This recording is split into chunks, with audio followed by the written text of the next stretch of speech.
إلا الذين آمنوا وعملوا الصالحات وتواصوا بالحق وتواصوا بالصبر. وقال الله عز وجل: قل هذه سبيلي أدعو إلى الله على بصيرة أنا ومن اتبعني وسبحان الله وما أنا من المشركين.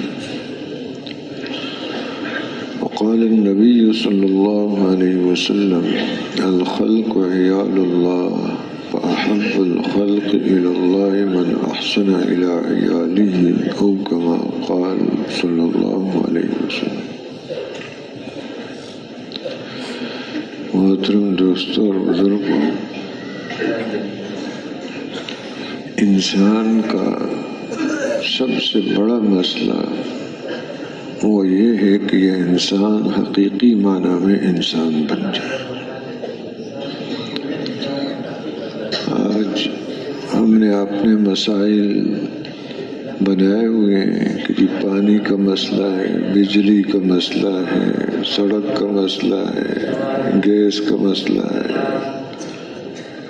سب سے بڑا مسئلہ تو یہ ہے کہ انسان حقیقی معنی میں انسان بن جائے۔ اگر یہ حقیقی معنی میں انسان بن جائے تو دنیا اطمینان، چین، سکون، آپس کی الفت اور محبت اس کا ایک گہوارہ بن جائے، اور خدا نخواستہ یہ انسان بگڑ گیا تو پھر اس کے اوپر حالات ایسے آتے ہیں کہ بعض دفعہ ایسے حالات آ جاتے ہیں کہ بڑے بڑے عقل مند اور بردبار لوگ بھی حیران رہ جاتے ہیں۔ تو دنیا میں جو بگاڑ ہے آج ایک پھیلا ہوا ہے، عالم کو گھیرے ہوئے ہے، ملکوں کو گھیرے ہوئے، گھروں کو گھیرے ہوئے، افراد کو گھیرے ہوئے فساد۔ اس کی وجہ کوئی جنگلی درندے نہیں ہیں کہ جی چیتے، بھیڑیے، شیر، سانپ، بچھو یہ زیادہ ہو گئے ہیں، حالات بگڑ گئے ہیں۔ یہ وجہ نہیں، وجہ یہ خود انسان ہے، بلکہ اس انسان کی وجہ سے تو جو حیوان اور پرندے غیر مکلف مخلوق ہیں وہ بھی پریشانیوں اور مصیبتوں میں پڑ جاتے ہیں۔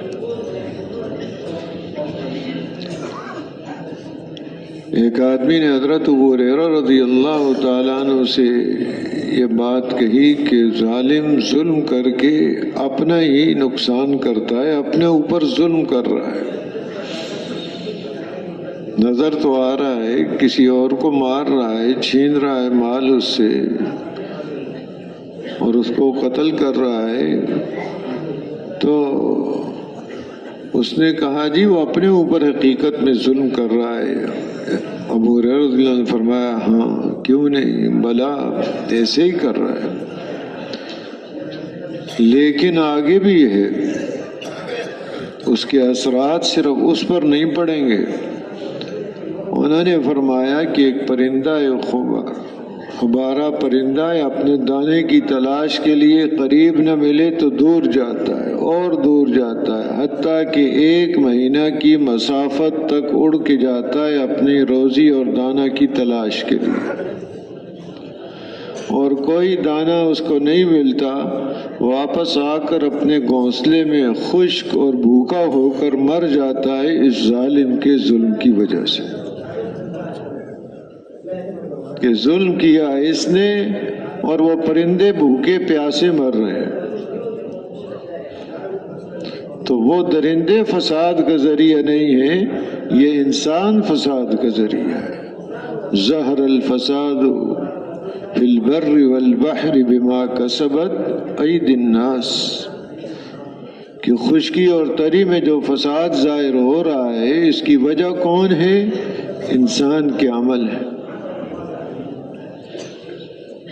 اس کا مقام کوئی معمولی مقام نہیں ہے۔ کہ اس کے عمل کوئی معمولی عمل نہیں ہے، جو چاہے کرتا رہے ایسی بات نہیں ہے۔ اس کا عمل اتنا زیادہ مؤثر ہے جس کا اندازہ نہیں کر سکتے۔ آج دیکھتے ہیں آگ پر پانی ڈالو کیا حال ہوگا، بجھ جائے گی۔ آگ پر پٹرول ڈال دو کیا ہو جائے گا، اور تیز ہو جائے گی۔ اس سے زیادہ تاثیر ہے انسان کے جسم سے نکلنے والے عمل کی۔ یعنی کہ عمل ہوا کچھ بھی نہیں ہوا، پورے عالم کے اوپر اثرات پڑ جاتے ہیں۔ اپنے اوپر بھی اثر، اپنے خاندان پر بھی اثر، اپنے علاقے پر بھی اثر، پورے عالم پر اس کا اثر پڑ جاتا ہے۔ اگر اچھا عمل ہے تو اچھی تاثیر ہے، برا عمل ہے تو بری تاثیر ہے۔ اس انسان کو ایسا بنایا اللہ نے کہ ایک حالات اس پر آتے ہیں، ان حالات میں کیا کرتا ہے، عمل کیا اس سے نکلتا ہے، اس اعمال کے مطابق پھر حالات آتے ہیں۔ اگر اچھا عمل ہے تو اچھی تاثیر۔ فرمایا وَلَوْ أَنَّ أَهْلَ الْقُرَىٰ آمَنُوا وَاتَّقَوْا لَفَتَحْنَا عَلَيْهِمْ بَرَكَاتٍ مِّنَ السَّمَاءِ وَالْأَرْضِ۔ اگر یہ بستیوں والے ایمان اور تقوی کو اختیار کر لیں تو اللہ پاک آسمان و زمین سے برکتوں کے دروازے ان پر کھول دیتے۔ اور برکت کیا ہے؟ کوئی مسئلہ اٹکا نہ رہے آدمی کا، مسئلے حل ہو جاتے ہیں۔ جو بھی مسئلہ آیا، چھوٹا ہے بڑا ہے، مسئلہ حل ہوتا گیا۔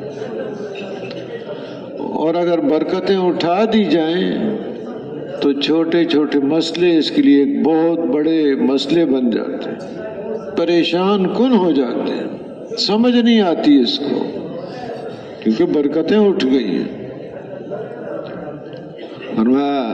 من عمل صالحا من ذکر او انثى وهو مؤمن فلنحيينه حياة طیبہ ولنجزینهم اجرهم باحسن ما كانوا يعملون۔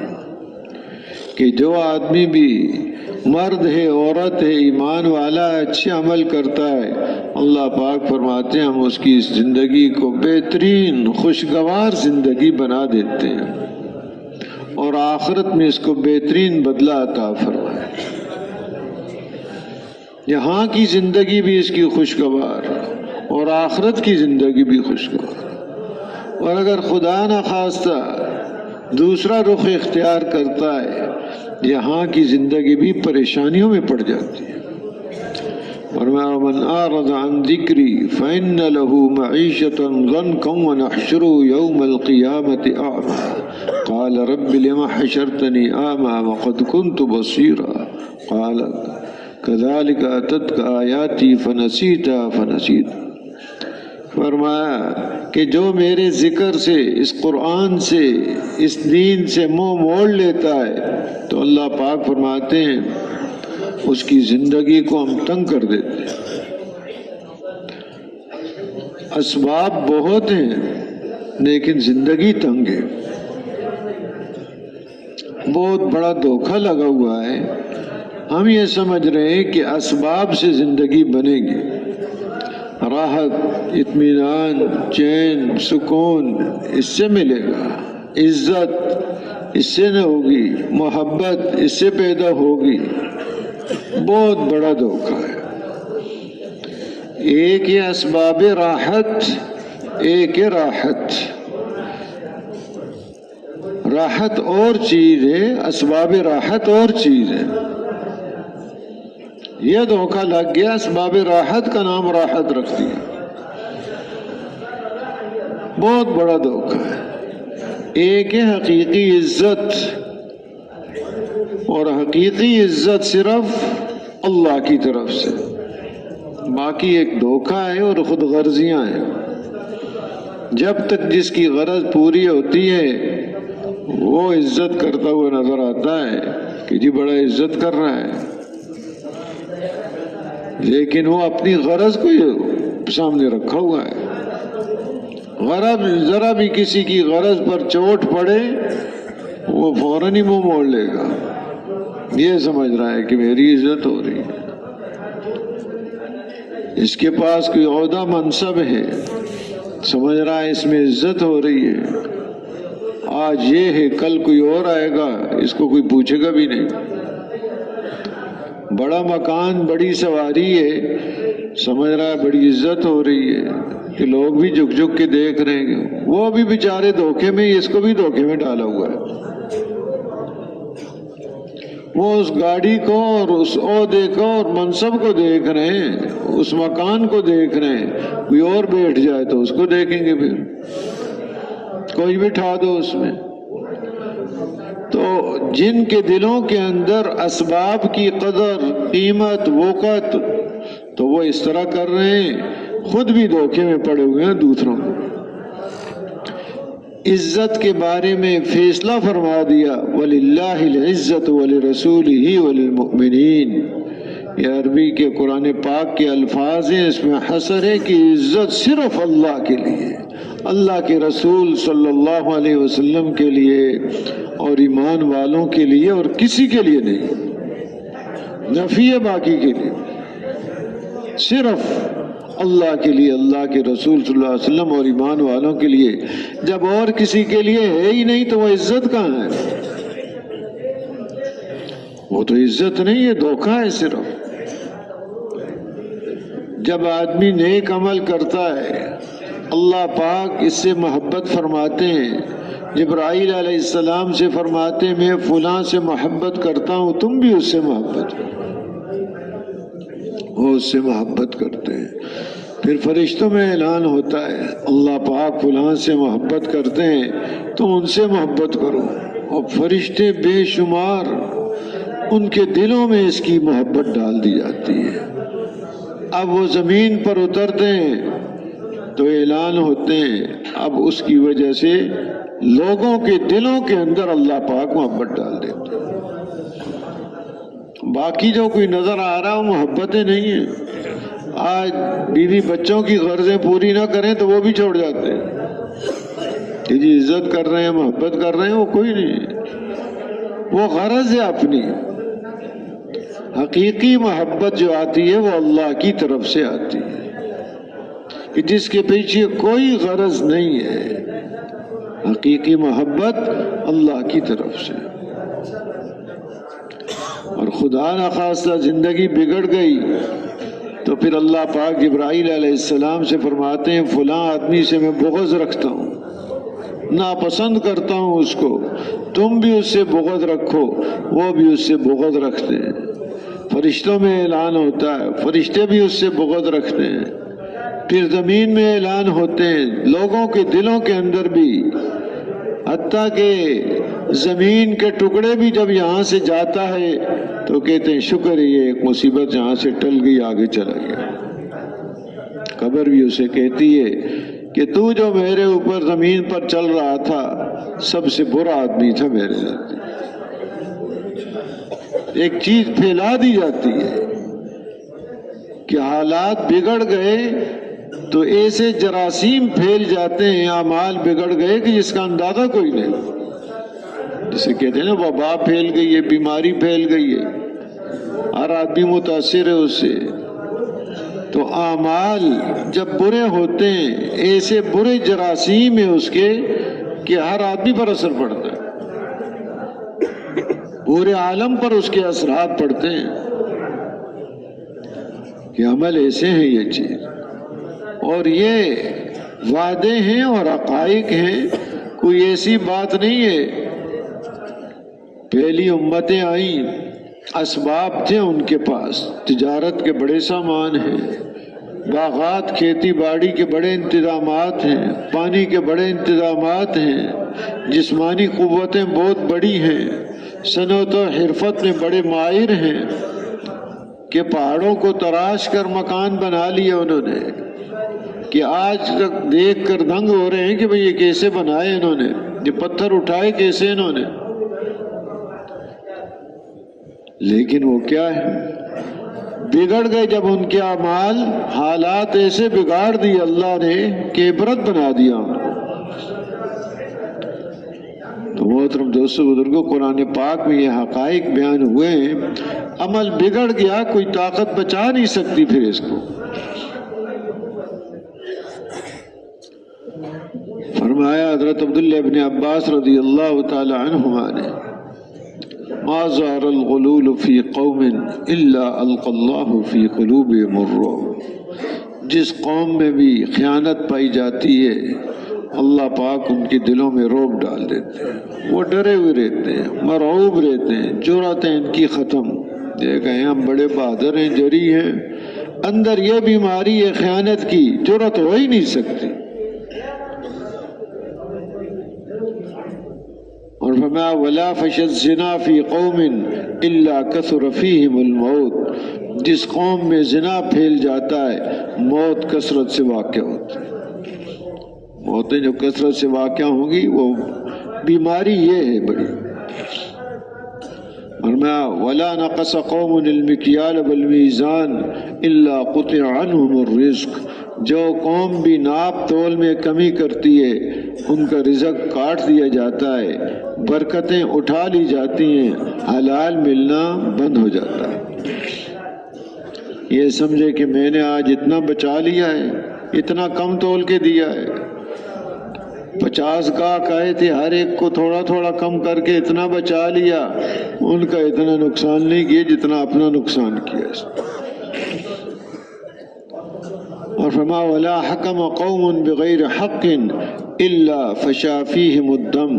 جو قوم بھی ناحق فیصلے کرتی ہے ان میں خون خرابہ پھیل جاتا ہے، قتل و غارت بڑھ جاتی ہے۔ یہ سمجھے کہ امن آ جائے گا اور فیصلے ناحق ہوں، یہ خیال است و محال است و جنون، ایسے خیالات ہیں، پاگل پنہ ہے یہ۔ اس سے حالات ٹھیک نہیں ہو سکتے، امن نہیں آ سکتا اگر فیصلے غلط ہیں،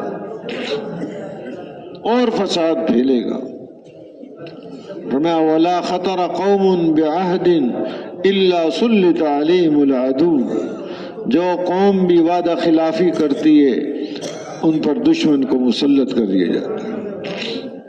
اندر وعدہ خلافیاں ہوں، یہ کہیں کہ حالات جو ہوں گے، دشمن مسلط ہو کے رہے گا۔ زکوٰۃ کو روک دیتے ہیں، بارشیں بند ہو جاتی ہیں، قحط مسلط ہو جاتا ہے۔ یہ سمجھ کے کہ ہمارے کام بنیں گے اس سے۔ حالات کے ساتھ ایسا تعلق ہے عمل کا کہ جس کا اندازہ کوئی نہیں ہو سکتا۔ عمل ہوا فوراً تاثیر، عمل ہوا فوراً تاثیر۔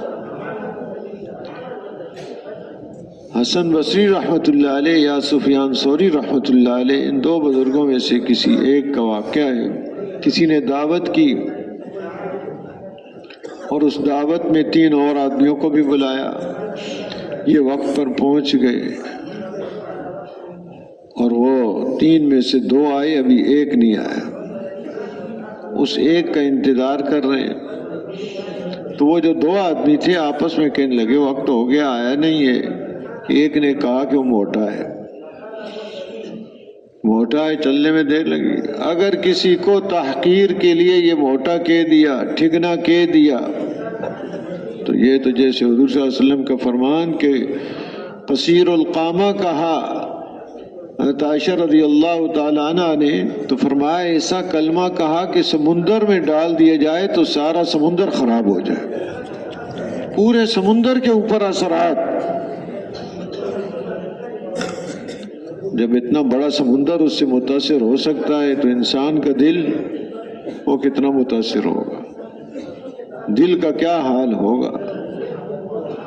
تو یہ فوراً اس مجلس سے اٹھ کر اپنے آپ کو خطاب کرنے کے کہنے لگے دعوت کا بڑا شوق ہے، آج ایک مسلمان کی غیبت سنی ہے، غیبت کی نہیں تھی، سنی ہے۔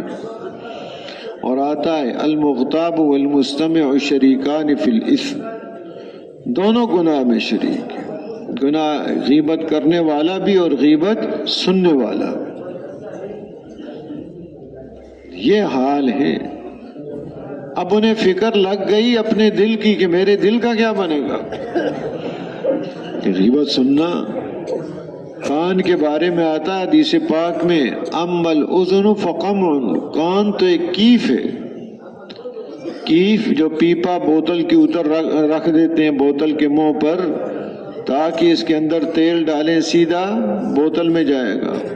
اگر وہ نہ ہو تو ہو سکتا ہے باہر گر جائے، لیکن جب اوپر کیف رکھ دیا تو وہ سیدھا بوتل کے اندر. تو کان دل کے اوپر ایک کیف لگا ہوا ہے، ایک پیپا لگا ہوا ہے، جو بات بھی کان میں جاتی ہے وہ سیدھا دل کے اندر جا رہی ہے. اچھی بات ہے تو اچھا اثر کر رہی ہے، بری بات ہے تو وہ برا اثر کر رہی ہے. اس لیے آتا ہے کہ گانا سننا اندر نفاق پیدا کرتا ہے، وہ سیدھا اندر. اب اس کے اندر جب نفاق پیدا ہوگا یہ دوغلا آدمی ہوگا، اندر سے کچھ باہر سے کچھ. یہ اس کے اندر صفائی آ نہیں سکتی، سچا پن اور اخلاص اس کے اندر آ نہیں سکتا، اس کے اثرات ہیں. اب انہیں اپنی فکر لگ گئی کہ یہ آج میرے کان میں غیبت گئی، دل اس سے متاثر ہوا، میں کیا کروں. کھانا چھوڑ دیا دعوت کا، 3 دن روزے رکھے اپنے دل کی صفائی کے لیے کہ اس کے اوپر اثر پڑا ہے. اللہ معاف کرے جیسے آج ہمیں اپنے کپڑوں کی صفائی کی پڑی ہوئی، کہیں داغ دھبا تو نہیں لگ گیا. اگر لگ گیا فوراً جا کے دھوتے ہیں، اس کو بدل لیتے ہیں، اس کو کہیں سلوٹ اس کی کوئی خراب تو نہیں ہو گئی. وہ دیکھتے تھے اپنے دل کو، کہیں دل پر داغ دھبے تو نہیں لگے ہوئے، کہیں اس کے اوپر سیاہیاں تو نہیں پڑی ہوئی. کہ اصل مسئلہ انسان کے دل کا ہے. اللہ پاک کسی چیز کو نہیں دیکھتے، نہ شکلوں اور صورتوں کو دیکھتے ہیں، اچھی شکل ہے، رنگ کیسا ہے اس کا، نہ مالوں کو دیکھتے ہیں، تھوڑا ہے زیادہ ہے یا نہیں ہے. اللہ پاک دیکھتے ہیں دلوں کو اور اعمال کو اور نیتوں کو کہ دلوں کا کیا حال ہے. دلوں پر نگاہ ہے. اس وقت ہم میں سے ہر ایک کے دل پر اللہ کی نگاہ ہے، اندر کیا بھرا ہوا ہے. اللہ کی محبت ہے، رسول اکرم صلی اللہ علیہ وسلم کی محبت ہے، اللہ والوں کی محبت ہے، یا کچھ اور بھرا ہوا ہے. اور محبت کس غرض سے؟ یہ ایسی چیزیں ہیں کہ فوراً اس کے اثرات پڑتے ہیں. اچھا عمل ہے تو اچھا، برا عمل ہے تو اس کا برا اثر پڑ جاتا ہے. تو حالات کا بننا اور بگڑنا وہ اس انسان پر رکھا ہوا ہے. حالات لانے والی ذات اللہ ہے. اچھا حال ہو، برا حال ہو، اطمینان، چین، سکون ہو یا خوف ہو، امن ہو، صلح ہو یا لڑائی اور جنگ ہو، صحت ہو، بیماری ہو، خوف ہو، پریشانیاں ہوں، حالات اللہ کی طرف سے. لیکن حالات لانے کا اللہ کے ہاں ایک ضابطہ ہے. اندھیر نگری نہیں ہے کچھ ہوتا رہے حالات کچھ آتے رہے. اندھیر نگری نہیں، پکا ایک مستقل ضابطہ ہے کہ ذرا بھی اس ضابطے سے کے خلاف نہیں کرنا.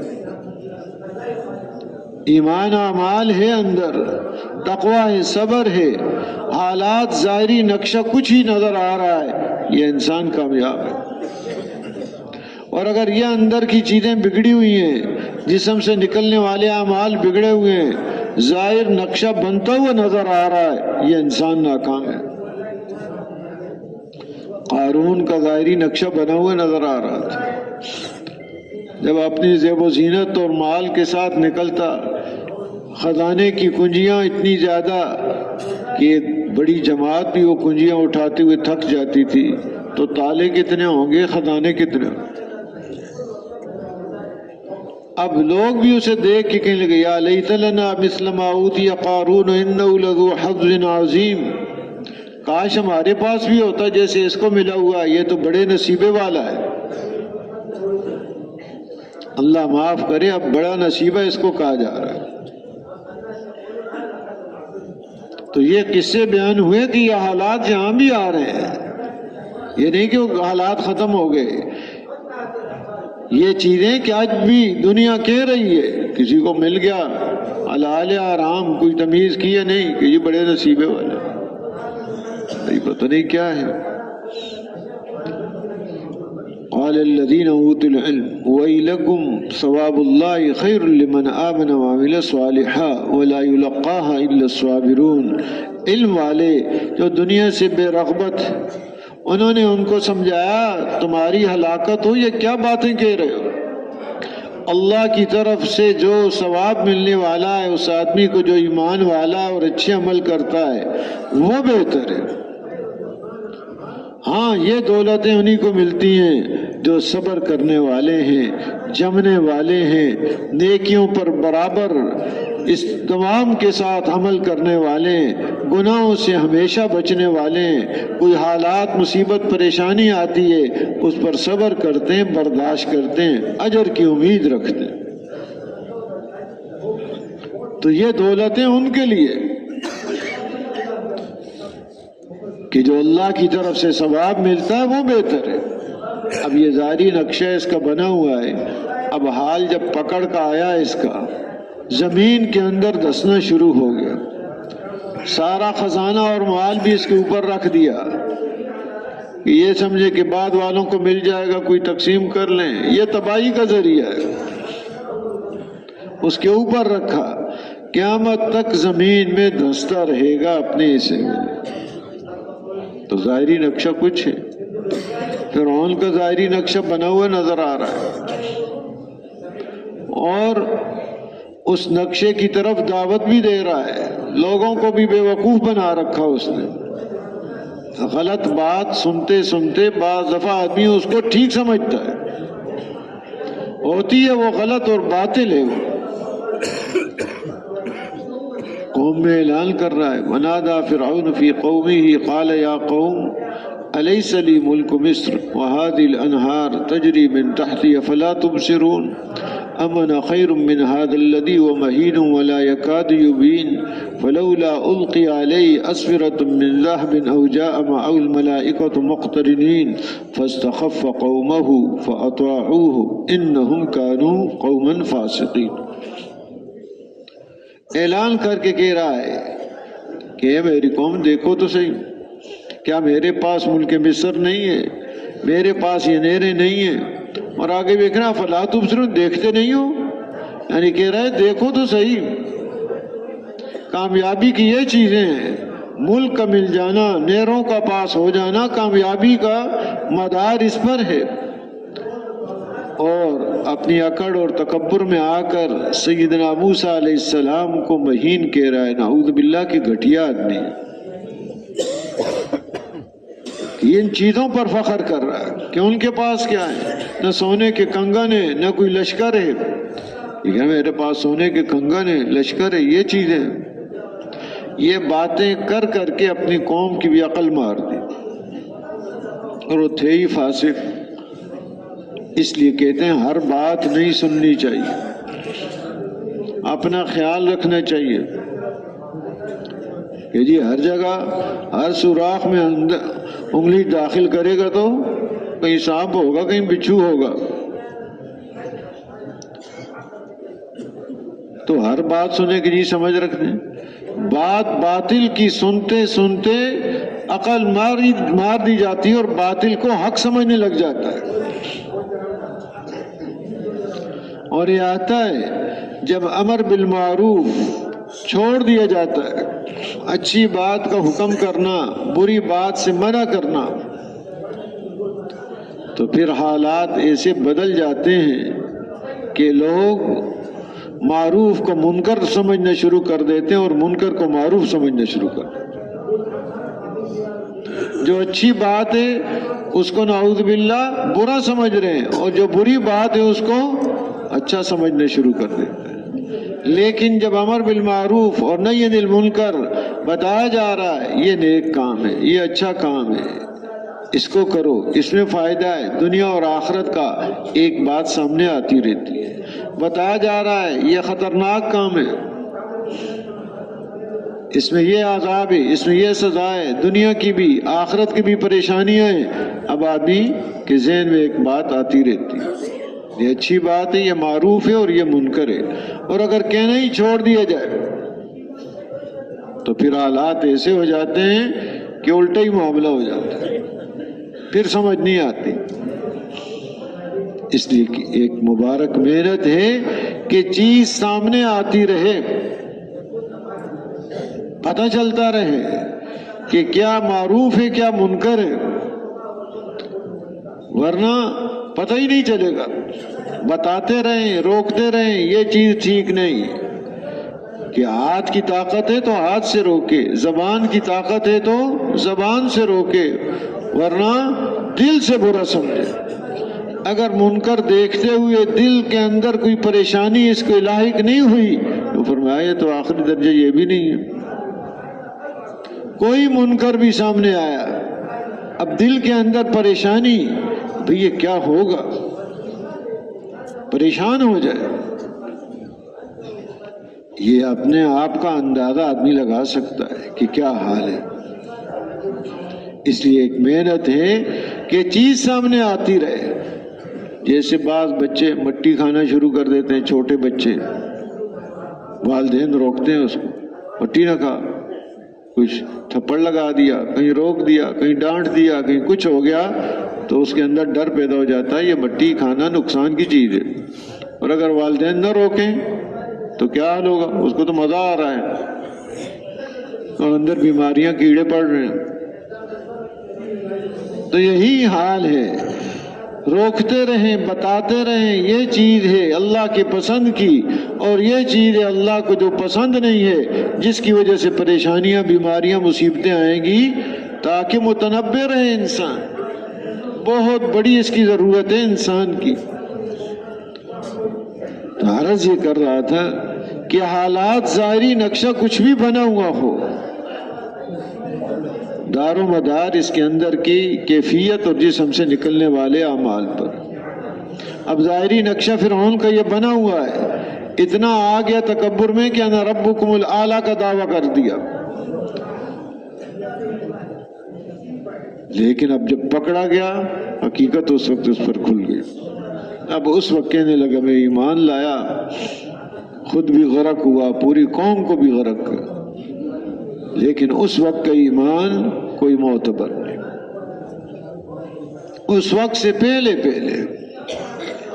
سیدنا یوسف علیہ السلام، اب ظاہری نقشہ کیا ہے، بھائیوں نے کنویں میں پھینک دیا، 2 دفعہ غلام بنا کر بیچے گئے اور تہمت لگائی گئی، لیکن اندر ایمان ہے، تقویٰ ہے، صبر کی دولت ہے، اپنے آپ کو پورا ایک بچایا ہوا ہے۔ نبی ہوتے ہیں، ہر نبی معصوم ہے، اندر کی طاقتیں وہ موجود ہیں، ان کے پاس عمل موجود ہیں، اللہ کی ایسی مدد اور نصرت کہ بند دروازے کھول دیے اللہ پاک نے تعالی، اللہ نے گناہ سے بچا لیا، جیل میں ڈال دیے گئے وہاں بھی اسی چیز کو، اور کہا رب السجن احب الی، اے اللہ مجھے جیل زیادہ پسند ہے، کہ جہاں کہیں نگاہ کوئی غلطی نہ پڑے، کہ جو برائی کی طرف دعوت دینے والیاں ہیں وہ بھی کوئی نہیں،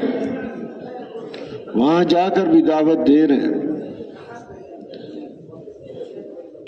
کہ آئے آدمی ان کے پاس، کچھ اپنا خواب پوچھا، پہلے ان کو دعوت دی کہ مقصد کیا ہے یہاں دنیا میں آنے، کس کس کو پوجا کر رہے ہیں، ارباب متفرقون خیر ام اللہ الواحد القہار، یہ جو رب بنا رکھے ہیں وہ تمہارے کوئی کام آئیں گے، یا ایک واحد القہار ذات ہے جو سارے مسئلوں کو حل کرنے والا۔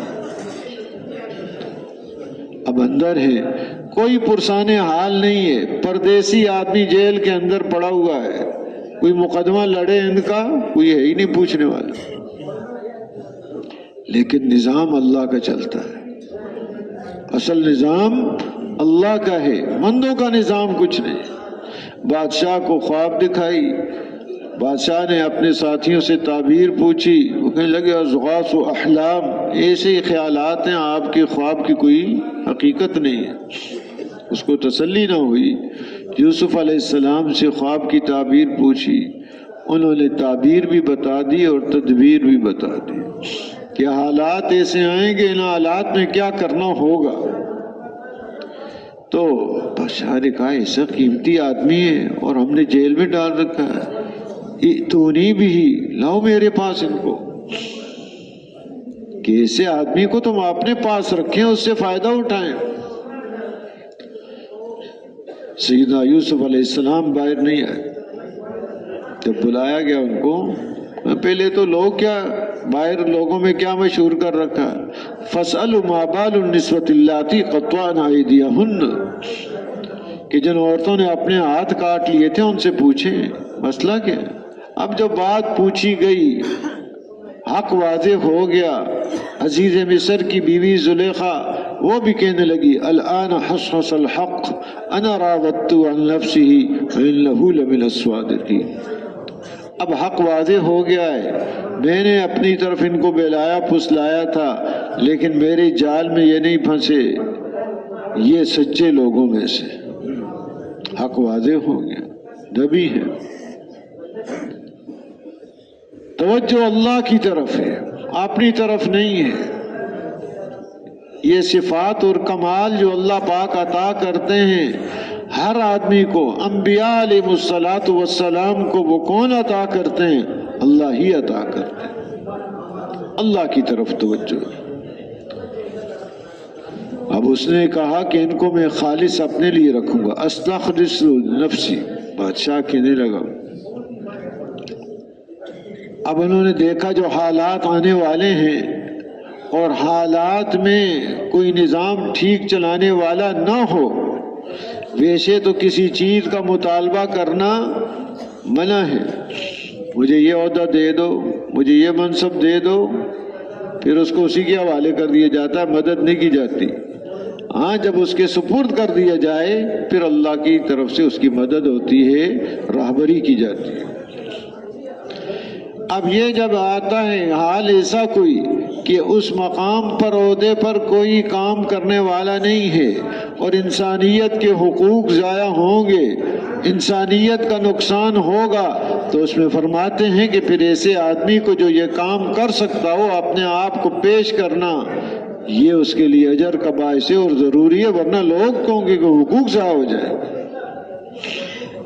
بتایا انہیں کوئی غرضیں نہیں ہمیں تمہاری حکومت سے، اور غرضوں والے حکومت ٹھیک چلا نہیں سکتے، بے غرض ہیں کہ اب اس موقع پر جو نظام ٹھیک چلائیں گے وہ سیدنا یوسف علیہ السلام کے فاقہ پھیلا ہوا ہے، لوگ بھوک سے مر رہے ہیں، نظام ٹھیک پہنچے، ان تک اللہ پہنچ جائے، آدمی کوئی نہیں۔ تو انہوں نے اپنے آپ کو پیش کیا کہ یہ چیز دو، ایسا تقسیم کیا کہ دور دور کے علاقوں تک خبر پہنچ گئی، خود اپنے اوپر فاقے برداشت کر رہے ہیں، لوگوں کو پہنچا رہے ہیں، حتیٰ کہ ان کے والدین تک خبر پہنچی، بھائی آئے ان کے اور غلہ لینے کے لیے، انہوں نے دیکھتے ہی پہچان لیا، وہ نہ پہچان سکے۔ پھر دوبارہ قصہ ہے قرآن پاک میں پورا، پھر سے 12 آئے، اب ان کے سامنے حقیقت رکھی، بتایا ان کو کہ پتہ ہے کیا کیا تم نے یوسف کے ساتھ، ان کے بھائی کے ساتھ؟ کہنے لگے اچھا آپ یوسف ہیں؟ انت یوسف؟ کہنے لگے ہاں انا یوسف، وہذا اخی قد من اللہ علینا انہ من یتقی ویصبر فإن اللہ لا یضیع اجر المحسنین۔ اب وہ حیران ہو گئے، ہم کیا معاملہ کر کے گئے تھے ان کے ساتھ اور یہ کہاں پہنچے ہوئے، تعجب کر رہے ہیں، انہیں بتا رہے ہیں یہ حیرانگی اور تعجب کی کوئی چیز نہیں ہے، اللہ پاک کا قاعدہ اور قانون ہے، من یتقی ویصبر، جو بھی تقوی اختیار کرے گا اور صبر اختیار کرے گا، اللہ پاک نیکی کرنے والوں کے اجر کو ضائع نہیں کرتے، دنیا میں بھی عزتیں اور بلندیاں نصیب فرماتے ہیں اور آخرت کی عزتوں کی تو کوئی حد نہیں ہے۔ کہ یہ اللہ کے ہاں اصول ہیں، ضوابط ہیں، حالات کے ظاہری نقشہ کچھ نظر آ جائے، جب ایمان ہے، تقوی ہے، صبر ہے، اللہ پاک ہر حال میں کامیاب کرتے ہیں۔ تو محترم دوستو بزرگو، آج یہ کیا جا رہا ہے کہ انسان کے جسم سے نکلنے والے اعمال ایسے اثر رکھتے ہیں جس کا اندازہ نہیں۔ انبیاء علیہ السلام کو اللہ پاک مبعوث فرماتے ہیں کہ اس انسان کا رخ ان اعمال کی طرف کرے کہ جس کی وجہ سے دنیا کے حالات بھی اس کے بن جائیں، آخرت کے حالات بھی اس کے بن جائیں۔ اور کوئی محنت نہیں ہے جو اس بگڑے ہوئے انسان کو ٹھیک کر سکے، صرف نبیوں والی محنت۔ اور انبیاء علیہ السلام کو بگڑے ہوئے آدمیوں کے پاس بھیجا جاتا ہے، یہ نہیں کہ لوگ بنے بنائے سارے ٹھیک ٹھاک ہیں، انتہائی بگاڑ ہوتا ہے، اکیلے تشریف لاتے ہیں اور پوری انسانیت میں محنت۔ بعض نبیوں کو ایک خاندان کی طرف بھیجا، بعض کو ایک قوم کی طرف، بعض کو ایک علاقے کی طرف، اور بعض دفعہ ایک وقت میں کئی نبیوں کو مبعوث فرمایا، اور ان کی محنت کا جتنا دائرہ تھا، میدان تھا، اس پر ان کی محنت کا اثر تھا۔ ماننے والے کامیاب ہوئے، نہ ماننے والے ہمیشہ کے لیے تباہ و برباد ہوئے۔ آخر میں سارے نبیوں کے سردار حضرت محمد مصطفیٰ صلی اللہ علیہ وسلم کو مبعوث فرمایا، آپ پر نبوت کو ختم کر دیا، اب کوئی نیا نبی نہیں آئے گا، نبی صرف حضور اکرم صلی اللہ علیہ وسلم ہے۔ اور آپ کی محنت کا میدان کیا ہے؟ پورا عالم، تمام قومیں، ہر قوم کا ہر فرد، قیامت تک آنے والے تمام انسان۔ فرمایا اعلان کر دیں، قل یا ایھا الناس انی رسول اللہ الیکم جمیعا۔ آپ کو فرمایا کہ یہ بتا دیں لوگوں کو، اے لوگوں تمہیں سب کی طرف اللہ پاک نے رسول بنا کر بھیجا ہے۔ اب راستہ ہے صرف دنیا آخرت کی کامیابی کا رسول اکرم صلی اللہ علیہ وسلم۔ اور آپ جس ماحول میں بھیجے گئے، بگاڑ اپنی انتہا کو پہنچا ہوا، تقریباً 600 سال کا کفر و شرک، معصیت، اندھیرا ہی اندھیرا، کوئی تمیز نہیں، بچیوں کو زندہ درگور کر رہے ہیں اور غلاموں کو نشانہ بنا رہے ہیں کہ نشانہ اپنا ٹھیک کر رہے ہیں، غلام کی دائیں آنکھ پر تیر مارنا ہے، بائیں آنکھ پر تیر مارنا ہے، وہ تڑپتا ہے، ایوان کو باندھ کر اس پر نشانہ اپنا ٹھیک کر رہے ہیں۔ یہ حالات انتہائی سخت دلی، اور کوئی حلال حرام کی تمیز نہیں ہے۔ ذرا سی بات پر کہ اونٹنی نے یہ تھوڑا سا گھاس کیوں کھایا، ایسی لڑائی شروع ہو گئی، دونوں طرف سے خاندانوں سے قتل ہو رہے ہیں۔ وجہ کیا ہے؟ تھوڑا سا گھاس۔ گھاس کی قیمت ہے، انسان کی کوئی قیمت نہیں۔ گھاس کی تو ایک قیمت ہے، انسان کے خون کی کوئی قیمت نہیں۔ ایسی گراوٹ کا دور حضور اکرم صلی اللہ علیہ وسلم کو ایسے دور کے اندر اللہ پاک نے بھیجا، تو حالات بگڑے ہوئے تھے۔ آپ صلی اللہ علیہ وسلم نے ایک محنت فرمائی، اور اس محنت سے ایسے انسان تیار ہو گئے، انبیاء علیہ السلام کے بعد ایسے کوئی انسان دنیا میں آئے نہیں ہے۔ ایسے اعلیٰ انسان ہیں کہ چشم فلک نے کبھی ایسے انسان نہیں دیکھے، جن پر اللہ کی طرف سے سلام آ رہے ہیں، جن کی موت پر اللہ کا عرش کانپ اٹھتا ہے، فرشتے ان کے جنازے پر اتر رہے ہیں، فرشتے ان کی مدد کے لیے اتر رہے ہیں، اور ان سمندروں کو اور فضاؤں کو، ہواؤں کو اور درندوں کو ان کے تابع بنایا جا رہا ہے کہ وہ کیا انسان ہے۔ وہ ایک محنت ہوئی، دنیا کی کسی محنت سے انسان بگڑا ہوا صحیح انسان نہیں بنتا۔ انسان بگڑ گیا ہے جی، کارخانے زیادہ لگا دو، فیکٹریاں زیادہ سے لگا دو، صنعت و حرفت زیادہ، انسان صحیح ہو جائے گا؟ تجارت اور زیادہ کر دو جی، انسان ٹھیک ہو جائے گا۔ کھیتی باڑی باغات یہ محنتیں بڑھا دو، پانی ڈیم انتظامات یہ کام زیادہ کر دو، انسان بن جائے گا۔ پڑھنا پڑھانا تعلیم یہ زیادہ کر دو، انسان کی کسی محنت سے بھی انسان نہیں بنتا۔ صنعت و حرفت سے چیزیں بنا لیں گے، کھیتی باڑی سے غلے پھل پھول حاصل کر لیں گے، لیکن انسان پڑھنے پڑھانے سے یہ سیکھ لیں گے چیزوں سے کیا فائدہ ہوتا ہے، لیکن انسان بن جائے اس کی کوئی محنت نہیں ہے۔ اس کی محنت صرف حضور اکرم صلی اللہ علیہ وسلم والی مبارک محنت ہے کہ جس سے انسان بنتا ہے، اور مدار اس پر ہے، مدار چیزوں کے اور اسباب کے بڑھانے پر نہیں ہے۔ اگر یہ چیزیں نہ ہوں، انسان بنا ہوا ہے، یہ انسان کامیاب ہے۔ آج کہا جا رہا ہے کہ بڑی ترقی کا زمانہ ہے، دنیا وہ کہاں پہنچ گئی جی؟ آپ کیا باتیں کر رہے ہیں؟ دنیا تو بہت آگے چلی گئی، آپ اونٹ کے زمانے کی باتیں کر رہے ہیں۔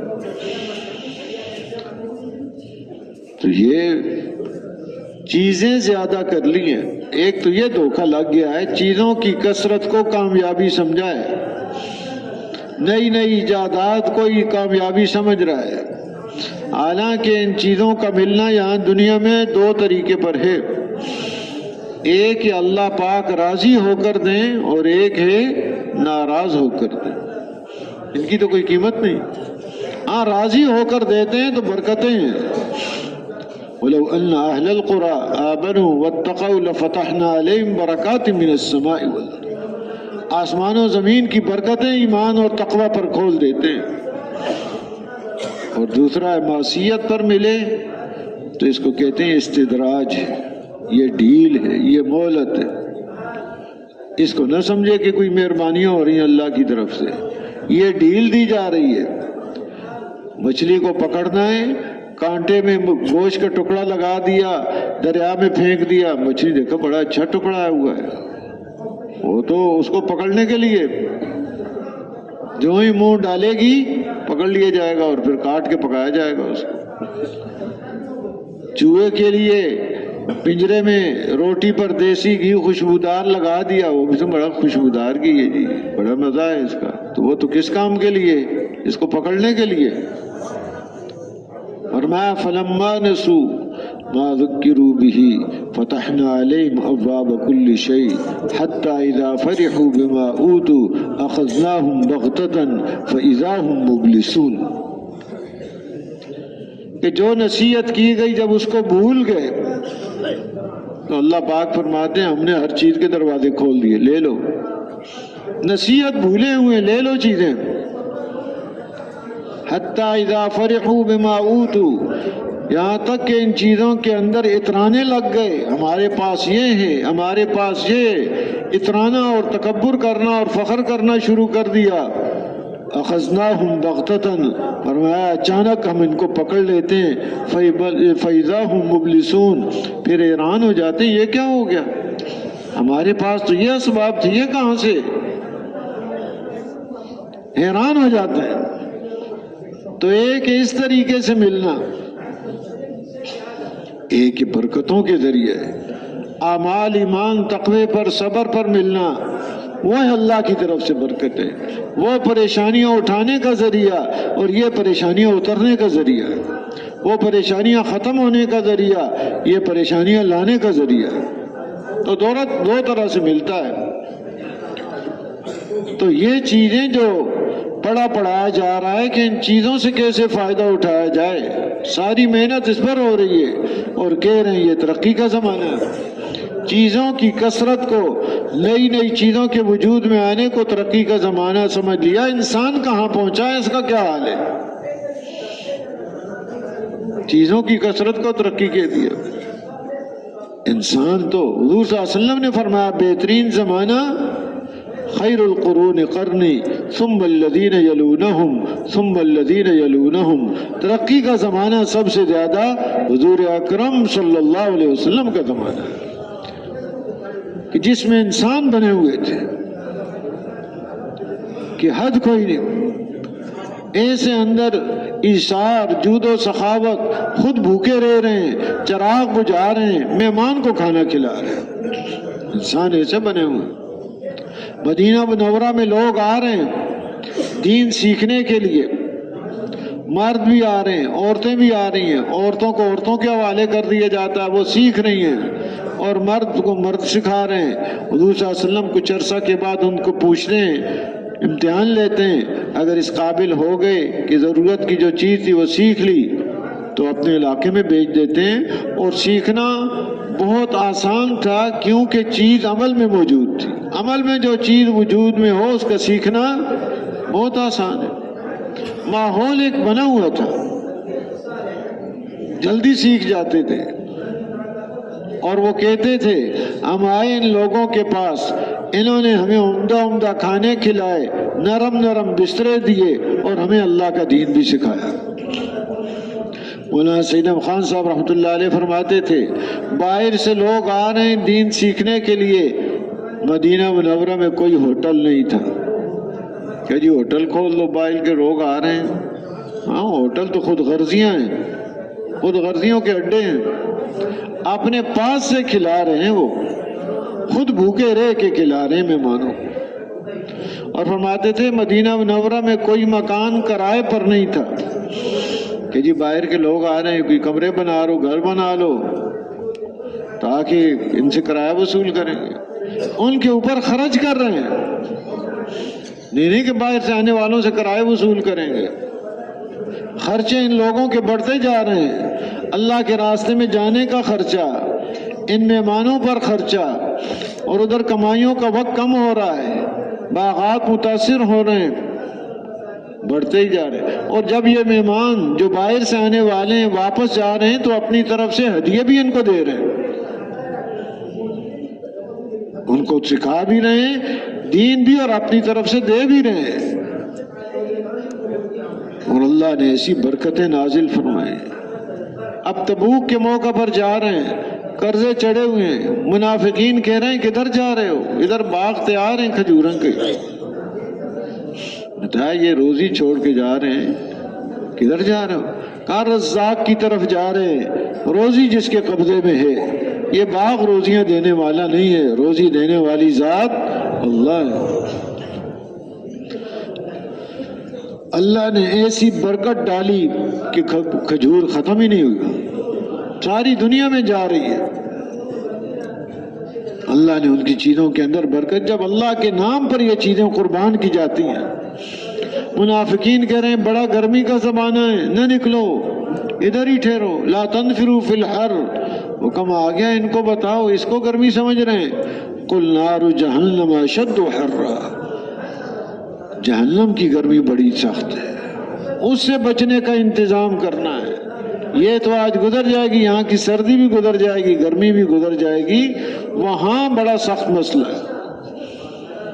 تو یہ مدینہ میں ایسا ایک ماحول بنا ہوا تھا. مدینہ منورہ میں مفتی زین العابدین صاحب رحمۃ اللہ علیہ فرماتے تھے ایسا ماحول بنا ہوا تھا. فرض کر لو 1000 افراد ہیں مدینہ کے رہنے کے، آبادی مثال کے طور پر 1000 فرد ہیں.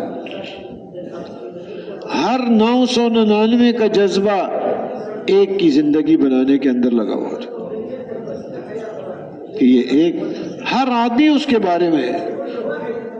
کوئی ایسا نہیں چاہتا تھا میری زندگی بنے اور اس کی زندگی ٹوٹ جائے، میرا مکان بن جائے اور اس کا مکان بگڑ جائے، میری زمین پر میں قبضہ کر لوں دوسرے کی اور اس کی زمین اجڑ جائے. ذرا یہ جذبے نہیں تھے. حتیٰ کہ جب مہاجرین باہر سے آئے تو اپنی زمینیں دینے کے لیے تیار ہو گئے. بعض نے یہ بھی کہا کہ 2 بیویاں ہیں، ایک کو طلاق دے دیتے ہیں، عدت پوری ہو گئی، جون سی چاہو اس کے ساتھ شادی کرو. ایسے جذبے انصار کے اندر کہ دنیا نمونہ نہیں پیش کر سکتی. قرآن پاک میں ان کے بارے میں فرمایا یؤثرون علی انفسہم ولو کان بہم خصاصہ، اپنے اوپر دوسروں کو ترجیح دیتے ہیں اگرچہ خود تنگی کے اندر ہیں، بھوک کے اندر ہیں، فقر و فاقے کے اندر ہیں، دوسروں کو ترجیح دیتے ہیں. تو محترم دوستوں واضح کر رہا تھا دنیا کی محنتوں سے انسان نہیں بنتا، انسان جو حقیقی معنی میں انسان بنتا ہے وہ حضور اکرم صلی اللہ علیہ وسلم کی مبارک محنت سے۔ ترقی کے زمانے یہ تھے، انسان کہاں پہنچا ہوا تھا، باہر سے آنے والے کہتے تھے ان کو اسباب ہمارے پاس بہت ہیں، انتظامات ہمارے پاس بہت ہیں، لیکن تمہارے اندر جو آپس کی الفتیں اور محبتیں وہ ہمارے پاس نہیں۔ تو یہ کیوں تمہارے پاس یہ چیزیں آ گئیں؟ اسباب تمہارے پاس بہت ہیں۔ تو وہ اس مبارک دین کی برکت سے ان کے اندر یہ ساری نعمتیں آئی تھیں۔ تو اللہ نے یہ مبارک دین نصیب فرمایا۔ انسان حقیقی معنوں میں انسان، تو حضور صلی اللہ علیہ وسلم فرمایا بہترین زمانہ میرا زمانہ ہے، اور پھر وہ جو اس کے ساتھ ہے، پھر وہ جو اس کے ساتھ ہے۔ تو صحابہ، تابعین، تبع تابعین، ان کے زمانے بہترین زمانے، ترقی کے زمانے یہ زمانے تھے۔ انسان بلندیوں پر پہنچا ہوا تھا، یعنی چیزوں کو نہیں بنایا، اپنے آپ کو بنایا، اور چیزیں اللہ نے ان کے تابع کر دی۔ یہ چیزیں ایسی مسخر کر دی ہیں کہ دنیا حیران، جا رہے ہیں دریا کے اوپر جیسے خشکی پر چل رہے ہیں، اور آگے وہ لوگ کہ لگے دیو آمدن دیو آمدن، فارسی میں کہہ رہے ہیں یہ تو جن آ رہے ہیں، جن آ رہے ہیں۔ جن پانی پر چلتے ہیں، انسان تو پانی پر نہیں چلتا۔ ان کی عقلیں ہی حیران ہو گئی، یہ انسان نہیں ہے، یہ تو کوئی جن ہے، یہ انسان ہے۔ لیکن یہ وہ انسان ہے جو اللہ کی نظروں میں انسان ہے، وہ انسان ہے جو حقیقت میں انسان ہے۔ تو یہ محنت ہے صرف حضور اکرم صلی اللہ علیہ وسلم کی۔ تو اللہ پاک نے اپنے فضل و کرم سے وہ محنت نصیب فرمائی۔ بڑا شکر ادا کرنا چاہیے اللہ کا، اجتماعیت کے ساتھ، عمومیت کے ساتھ۔ یعنی حضور صلی اللہ علیہ وسلم پوری انسانیت کے لیے، تو اب آپ کی محنت اجتماعی طور پر، انفرادی طور پر کوئی نہیں کر سکتا۔ اس میں اجتماعیت کا ہونا یہ ضروری ہے، اور دوسرا نقل و حرکت اس کے لیے ضروری ہے، بیٹھ کر نہیں ہو سکتی، ذمہ داری پورے عالم کی ہے۔ تو جیسے حضور اکرم صلی اللہ علیہ وسلم خود چل کے گئے ہیں، دوسروں کے پاس جانا، جہاں پہنچے ان کو آگے تیار کرنا، ان کو آگے تیار کرنا، پورے عالم کے اندر جانا، یہ حضور اکرم صلی اللہ علیہ وسلم کی محنت ہے۔ تو اس زمانے میں مولانا الیاس صاحب رحمۃ اللہ علیہ جب پہلی دفعہ 3 دن کی جماعت نکلی، بڑے خوش، بڑے خوش، کبھی ادھر کبھی ادھر، بہت خوش۔ ساتھیوں نے پوچھا حضرت کیا بات ہے، اتنے خوش آپ؟ تو فرمانے لگے کیا وجہ کہ انقلاب آ گیا۔ کیا ان کا 3 دن کی جماعت نکلی ہے، سیدھے سادے سے آدمی ہیں، اور بعض ایسے کہ پورے دین بھی معلوم نہیں، شروع میں تو ان کو کلمہ بھی ٹھیک نہیں، سورہ فاتحہ بھی ٹھیک نہیں، کہ یہ جا رہے ہیں کہ بھائی کیا انقلاب، کہ وہ قدم جو صدیوں سے رکے ہوئے تھے، جمے ہوئے تھے، اللہ کے راستے میں نقل و حرکت پہ آ گئے۔ یہ آج ضرورت ہے کہ جو جمود ہے اس کو ختم کیا جائے، نقل و حرکت پہ امت کو ڈالا جائے۔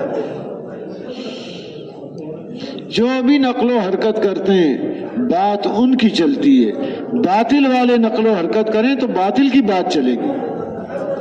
ایمان والے اور حضور صلی اللہ علیہ وسلم کے امتی جن کے دلوں میں اللہ کی محبت، نبی اکرم صلی اللہ علیہ وسلم کی محبت، آپ کی سنتوں سے محبت، آپ کی سنتوں کو لے کے چلیں گے، دنیا کے اندر یہ روشنی اور یہ نور پھیلے گا۔ یہ کوئی ایسی چیز نہیں ہے کہ جی تجربہ کر کے دیکھ لیں، یہ حقائق ہیں۔ حضور اکرم صلی اللہ علیہ وسلم دنیا سے تشریف لے گئے، آپ کا زیادہ سے زیادہ سفر تبوک تک تھا، محنت کا زمانہ 23 سال کا تھا، اور ذمہ داری کتنی ہے، پورا عالم کوئی فرد بھی آپ کی ذمہ داری سے باہر نہیں ہے، چاہے مرد ہے یا عورت ہے، جنگل میں رہتا ہے، شہر میں رہتا ہے، دیہات میں رہتا ہے، پڑھا لکھا ہے، ان پڑھ ہے، ہر آدمی حضور اکرم صلی اللہ علیہ وسلم کی محنت کا میدان ہے۔ اور آپ کو تو وقت بھی تھوڑا دیا گیا، 23 سال، میدان اتنا بڑا، قیامت تک آنے والا زمانہ، وقت اتنا زیادہ، اس لیے پہلے دن سے ہی محنت فرمائی، اپنے صحابہ کو تیار فرمایا کہ اس محنت میں برابر کے وہ شریک ہیں۔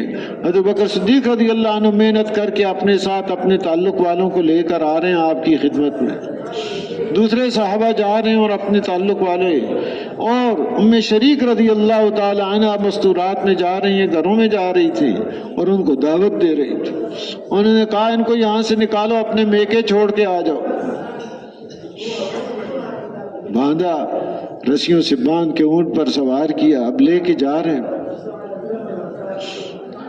کہ ان کو اپنے ماں باپ کے گھر چھوڑ کے آ جاؤ، کہ عورتیں ہماری متاثر ہوتی ہیں اس سے۔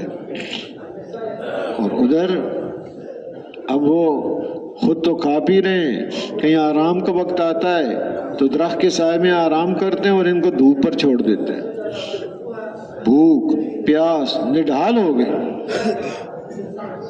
انہوں نے کہا چلو ایسے ہی مر جائے، چھوڑ دیتے اسے، لیکن ایک اندر غم تھا جس کی وجہ سے ایک محنت کر رہی تھی۔ اللہ کی طرف سے مدد آئی، آسمان سے ایک ڈول آیا جو ان کے منہ کے قریب، اس سے پانی پیا، بھوک بھی دور، پیاس بھی دور، کمزوری بھی دور۔ اور وہ فرماتی ہیں سخت گرمی کے زمانے میں میں روزہ رکھ کے دھوپ پر بیٹھ جاتی تھی، مجھے پیاس نہیں لگتی تھی، ساری زندگی پیاس نہیں لگتی۔ اب وہ اٹھے سو کر، دیکھا یہ ٹھیک ٹھاک ہے، تو انہوں نے کہا ہمارا یہ پانی سامان کھول کے نکال لیا ہوگا، پانی ہمارا پیا ہوگا، جو پانی باندھ رکھا تھا سامان میں۔ انہوں نے کہا بھیا ہاتھ تو بندھے ہوئے ہیں، پانی کیسے کھولا؟ انہوں نے اپنا سامان دیکھا تو ان کا پانی تو ٹھیک ٹھاک ہے۔ انہوں نے پھر بتایا تمہارا پانی نہیں پیا، یہ اللہ کی طرف سے میرے پاس آیا تھا ایک ڈول، اس کو میں نے پیا ہے، اور میری ساری چیزیں، تھکاوٹ بھی، پریشانی بھی، اور یہ پیاس بھی، بھوک کمزوری ساری دور ہو گئی۔ اللہ نے ان کو ایمان کی توفیق نصیب فرمائی۔ ایک محنت ہے، مرد ہے عورت ہے، ایک محنت میں لگے ہوئے ہیں، مسئلہ انسانیت کا ہے، اور راستہ صرف ایک ہے کہ اس انداز سے محنت ہو جائے اللہ کو پسند آ جائے۔ یہ اب ضرورت ہے، صرف محنت کافی نہیں ہے، محنت وہ ہو جو اللہ کو پسند آ جائے۔ اس میں بنیادی چیز اللہ کی ذات عالی پر یقین ہو کہ مخلوق سے کچھ نہیں ہوتا، اللہ کے حکم اور ارادے کے بغیر کرنے والی ذات صرف ایک اکیلے اللہ ہے۔ اس یقین کے ساتھ محنت ہوگی تو یہ مؤثر ہو۔ محنت کے اندر تاثیر ہے قیامت تک۔ جسے عرض کیا کوئی نیا نبی نہیں آئے گا، بات آپ کی چلے گی، آپ کی ہر بات میں قیامت تک تاثیر ہے۔ قیامت کے دن بھی ساری مخلوق آپ کی محتاج ہوگی، آپ سب کی سفارش فرمائیں گے، سب آپ کے پاس آئیں گے۔ آج دیکھ رہے ہیں کتنی سخت مشقت اور مصیبت کے اندر ہم مبتلا ہیں، آپ اللہ کے سامنے ہماری سفارش کریں تو آپ کی بات آخر تک ہے، آپ کی بات میں تاثیر آخر تک ہے۔ تاثیر بدلتی نہیں کہ جی حالات بدل گئے، لیمو کا اثر بدل گیا، نمک کا اثر بدل گیا، حالات بدلنے سے کوئی اثر نہیں بدلتا، یہ سے ان چیزوں کی تاثیر نہیں بدلتی۔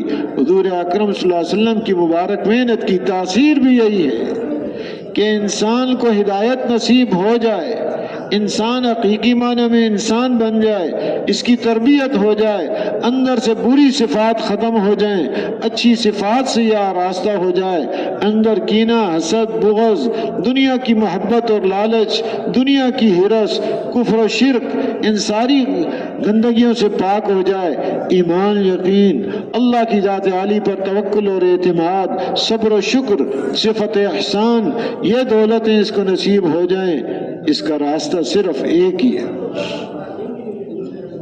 حضور اکرم صلی اللہ علیہ وسلم کی مبارک محنت، شرط یہ ہے کہ یہ قبول ہو جائے، تو بنیادی شرط کیا ہے اس کے اندر؟ کہ اس دل کے یقین کے ساتھ کیا جائے۔ خالق صرف ایک اکیلے اللہ ہیں، مالک بھی وہی ہیں، تصرف بھی انہی کا چلتا ہے۔ ساری مخلوق مل کر کسی کی زندگی بنانا چاہے، اس کی زندگی نہیں بنا سکتے جب تک کہ خالق اور مالک کا ارادہ نہ ہو، اور سارے مل کر کسی کی زندگی کو بگاڑنا چاہیں، بگاڑ نہیں سکتے جب تک کہ اللہ کا ارادہ نہ ہو۔ اس یقین کے ساتھ نقل و حرکت ہے، اور رسول اکرم صلی اللہ علیہ وسلم کے طریقے پر ہو، اپنے طریقے نہ ہوں۔ جیسے فرماتے ہیں حضرات، اس محنت سے دو چیزیں مقصود ہیں۔ ایک تو اس محنت میں رسول اکرم صلی اللہ علیہ وسلم کا طریقہ زندہ ہو جائے، اور دوسرے زندگی کے ہر شعبے میں نبی اکرم صلی اللہ علیہ وسلم کی سنتیں چالو ہو جائیں، کوئی شعبہ ایسا نہ رہے کہ اس میں کیا ہو، صرف حضور صلی اللہ علیہ وسلم کی سنت اور طریقہ ہو۔ یہ مقصود ہے اس کام سے۔ محنت میں حضور اکرم صلی اللہ علیہ وسلم کا طریقہ، کوئی اپنی طرف سے چیزیں شامل کر کے یہ کام نہیں چلے کہ جی آج تو بڑا ترقی کا دور ہے، بٹن دباؤ آپ کی بات پوری دنیا میں پہنچ جائے گی۔ یہ بٹن دبانے سے کام نہیں ہوگا۔ اس کے لیے تو دو چیزیں چاہیے، للہیت اور اخلاص۔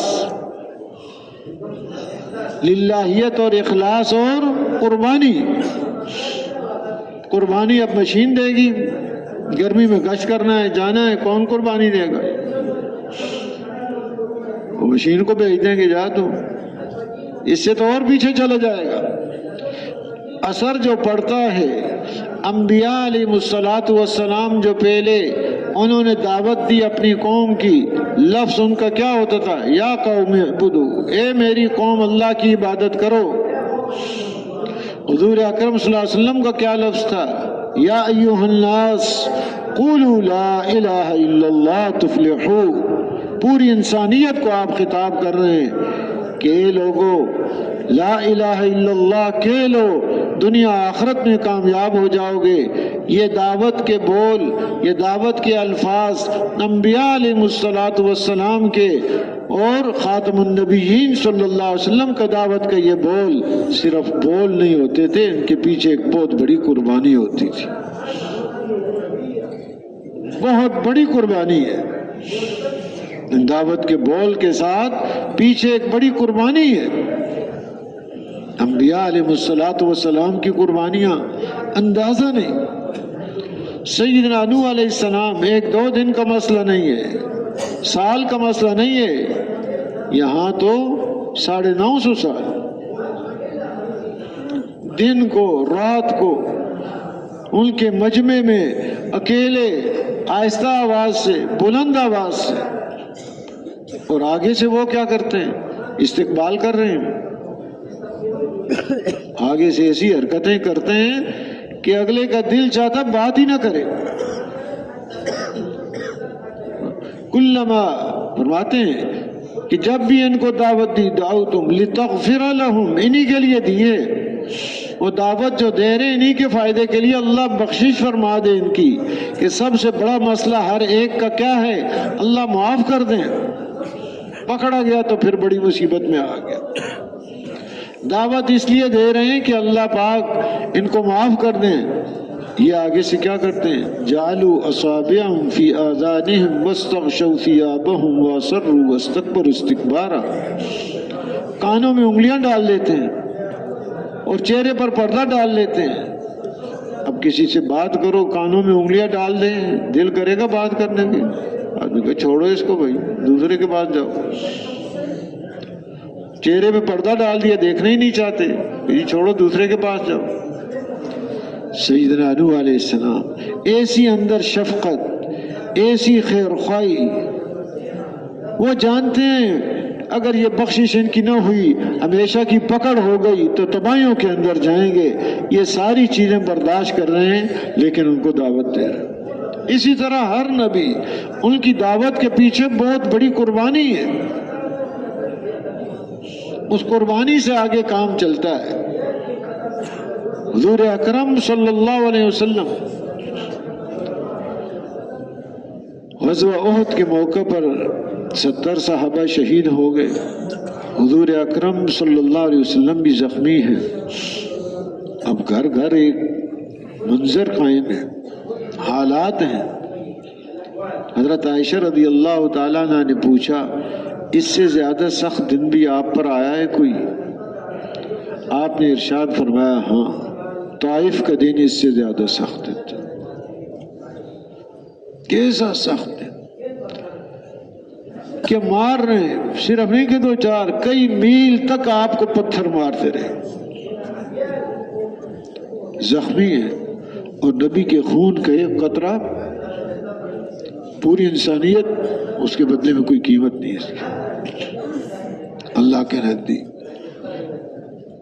فرشتے آ گئے، آپ ارشاد فرمائیں تو ہم ان 2 پہاڑوں کے درمیان ان کو پیس دیں.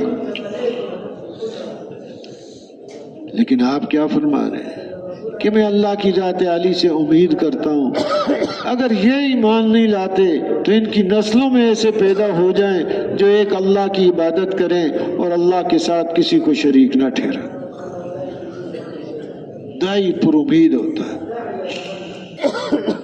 نا امید نہیں ہوتا اللہ کی ذات عالی پر. اور اللہ پاک نے انہی میں سے پیدا کیے محمد بن قاسم رحمۃ اللہ علیہ جو سندھ تک آئے اور آگے برے صغیر میں دین پھیلنے کا موقع آگے ملا. یہ حضور صلی اللہ علیہ وسلم کی دعا ہے. تو یہ حالات جا رہے ہیں. آپ بات ایک سے کی، کہا میں آپ کی بات نہیں مانتا. دوسرے سے بات کی، تیسرے سے بات، 6 آدمی کھڑے ہیں، پھر پہلے سے بات کر رہے ہیں. ابھی انکار کیا انہوں نے، پھر کہ ہو سکتا ہے ابھی اللہ پاک نے ان کا فیصلہ کر دیا. آپ فرماتے ہیں اوذیت، جس کا مفہوم یہ اوذیت فی اللہ ما لم یؤذ احد وخوفت فی اللہ ما لم یخوف احد. اللہ کے لیے مجھے جتنی تکلیف پہنچائی گئی اتنی کسی کو تکلیف نہیں پہنچائی گئی، اور اللہ کے بارے میں جتنا مجھے ڈرایا گیا اتنا کسی کو نہیں ڈرایا گیا. تو یہ ساری مشقتیں اور یہ چیزیں، اس کے پیچھے قربانی ہے اس دعوت کے بول کے ساتھ. عرض یہ کر رہا تھا کام جو چلے گا وہ حضور اکرم صلی اللہ علیہ وسلم کے طریقے پر ہوگا تو اللہ کے ہاں قبول ہوگا، اور چیزوں سے نہیں ہوگا. مولانا الیاس صاحب رحمۃ اللہ علیہ فرماتے ہیں اس کام کو مشینوں سے بچاؤ، مشینوں سے کام نہیں چلے گا. انسان چاہیے وہ آئے وہ کام کرے. حضور صلی اللہ علیہ وسلم نے جیسے انسان تیار کیا اور فرمایا کہ ڈر ہے کہ کہیں رسم و رواج نہ بن جائے. رواجی طریقوں میں کوئی جان نہیں ہوتی، جو عمل بھی رواج پر پڑ گیا بے جان. عمل میں جان پڑے گی للہیت سے اور قربانی سے پڑے گی. مثال دیتے تھے مفتی اللہ الدین صاحب رحمۃ اللہ علیہ. ایک ملک میں گئے، وہاں ایک ساتھی نے گھر میں دعوت کی، گھر میں اس نے باغیچہ دکھایا کہ جی یہ باغیچہ ہے، یہ درخت لگے ہوئے ہیں، پھل لگے ہوئے ہیں، باغ میں نہر بھی چل رہی ہے. چھوٹی سی جگہ میں ایسا انتظام کر لیا تو پانی بھی چل رہا ہے اس میں. آخر میں اس نے بتایا کہ مفتی صاحب یہ سب پلاسٹک ہے، یہ پلاسٹک کے درخت لگے ہوئے ہیں، پھل پلاسٹک کے لگے ہوئے ہیں، یہ نہر بھی ایسے جیسے پانی چل رہا ہے یہ پلاسٹک. مفتی صاحب فرمانے لگے جو عمل بھی اخلاص کے بغیر ہوگا وہ سب پلاسٹک ہے، ضرورت کے وقت ذرا بھی کام نہیں آئے گا. اب بھوک لگی ہے، پلاسٹک کا سیب کیا کام آئے گا؟ عین جب ضرورت کا وقت ہوگا، عمل کی ضرورت ہوگی قیامت کا دن، اس وقت یہ پلاسٹک کوئی کام نہیں آئے۔ للہیت ہو، کچھ نہیں چاہیے، صرف ایک ہی، اللہ راضی ہو جائے۔ اس محنت سے مقصود للہیت ہے اور قربانی ہے۔ اس قربانی کے ساتھ آگے یہ بات چلے گی، اور اللہ کے دھیان کے ساتھ یہ محنت، اللہ دیکھ رہے ہیں، سن رہے ہیں، قدرت والے ہیں، وہ علیم ہیں، خبیر ہیں، اللہ کی صفات کے استحضار اور اللہ کو راضی کرنے کے جذبے سے، اور حضور اکرم صلی اللہ علیہ وسلم والے عالی اور بلند اخلاق کے ساتھ۔ اپنی عادتوں کے ساتھ نہ ہو کہ جی میری تو یہ عادت ہے، بھائی اپنی عادت ہے ٹھیک، یہ کام ہے کس کا؟ حضور اکرم صلی اللہ علیہ وسلم کا کام ہے، یہ کام تو ان کے اخلاق سے چلے گا، ہمارا کام تو نہیں ہے۔ کام ہے جس کا، انہی کے اخلاق اس میں چلیں گے، انہی کی صفات چلیں گی کہ پتھر مارنے والوں کے لیے دعا کر رہے ہیں۔ اس کام میں یہ انداز ہوگا کہ طریقہ رسول اکرم صلی اللہ علیہ وسلم کو، جو تکلیفیں پہنچا رہے ہیں، اللہ سے ان کی ہدایت کی دعا مانگ رہے ہیں، اور اندر ایک پریشانی اور کرن لگی۔ صحابہ فرماتے ہیں حضور صلی اللہ علیہ وسلم کے بارے میں، دائم الفکر متواصل الاحزان لیست لہ راحہ، ہمیشہ فکر مند رہتے تھے، غموں کا سلسلہ مسلسل چلتا تھا، آپ کو راحت نہیں ہوتی، بے چین رہتے تھے کہ کیا بنے گا انسانیت کا۔ یہ سمجھتا نہیں کہ وقت گزر رہا، جی کیا حال ہے، جی وقت گزر رہا ہے، بھئی آگے اس وقت کی پوچھ ہوگی کیسے گزارا ہے، کہ جی اچھا گزر رہا ہے۔ آگے پوچھ ہوگی کہ جو آرام کی گھڑیاں ملی ہیں، راحت کی گھڑیاں ملی ہیں، جو سایہ ملی